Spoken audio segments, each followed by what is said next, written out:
ኢንተርኔት እንዴት ነው የሚሰራው? ሌላው ደግሞ የምንሞላው የሞባይል ካርድ ከኢንተርኔት ጋር በቀጥታ ግንኙነት አለው ወይስ የለውም? ኢንተርኔት ለመጠቀም ለምንድን ነው የሞባይል ካርድ የምንሞላው? እነዚህን ነገሮች በጥልቀት ካወቅኩኝ በኋላ ለኢንተርኔት ብዬ ምንም አይነት ካርድ መሙላቴን አቁሜያለሁ። እንዴት እንደሆነ ደግሞ በዚህ ቪዲዮ ነግራችኋለሁ። እኔን ማገዝ የምትፈልጉ ቪዲዮ ላይክ በማድረግ ጀምሩት። ኢንተርኔት እንዴት ነው የሚሰራው? ይህንን ሀሳብ ካለኝ የኔትወርኪንግ ግንዛቤ ምንም አይነት የኔትወርኪንግ ቃላት ባለመጠቀም እናንተን ይገባችኋል ብዬ በማስበው ቀላል ምሳሌ ለማስረዳት እሞክራለሁ። አንድ ከተማ አለ እንበል። ኢትዮ ቴሌኮም ደግሞ እዛ ከተማ ላይ ብዛት ያላቸው ህንፃዎችን ይገነባል። እነዛ ህንፃዎች ደግሞ በውስጣቸው ብዙ ፍሎሮች እና ሌሎች ብዛት ያላቸው ክላሶች ይኖሯቸዋል።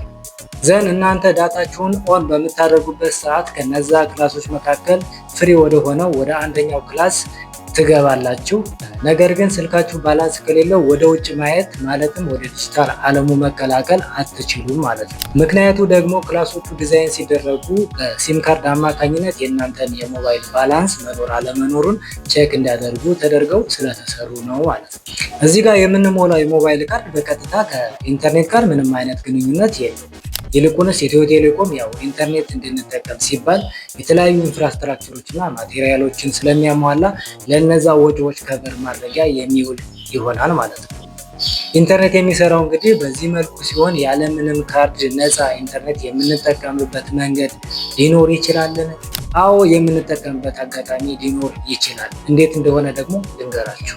ኢትዮ ቴሌኮም እነዚህን ህንፃ በሚገነባበት ሰዓት አንዳንድ ህንፃዎችን ወደ እነዚህ ህንፃዎች የሚገቡ ስልኮች ምንም እንኳን የካርድ ባላንስ ባይኖራቸውም ወደ ውጭው ዓለም ማለትም ወደ ዲጂታል ወርልዱ ኮኔክት እንዲሆኑና ኢንተርኔት እንዲጠቀሙ ብሎ ይፈቅድላቸዋል።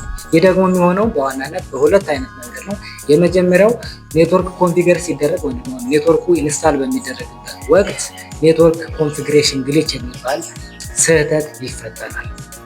በሁለተኛ ደረጃ ደግሞ ኢትዮ ቴሌኮም ሆን ተብሎ አንዳንድ ህንፃዎችን ለአንዳንድ ጉዳዮች ሲባል ዜሮ ባላንስ አድርጎ ነፃ አድርጎ ይሰራቸዋል ማለት ነው።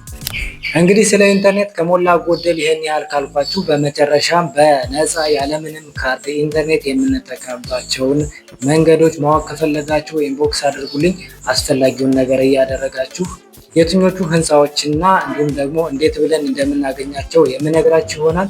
ይሄ ቪዲዮ ይጠቅማል ብላችሁ ካሰባችሁ ላይክ፣ ሼር፣ ሪፖስት በማድረግ ትብብራችሁን አሳዩኝ። ለምታደርጉልኝ እገዛ በሙሉ ከልብ አመሰግናለሁኝ። ሌላ አስተያየትና ጥያቄ ካላችሁ ደግሞ እንዲሁ ኮሜንት ላይ ማስቀመጥ ትችላላችሁ። ለእያንዳንዳችሁ የምመልስ ይሆናል።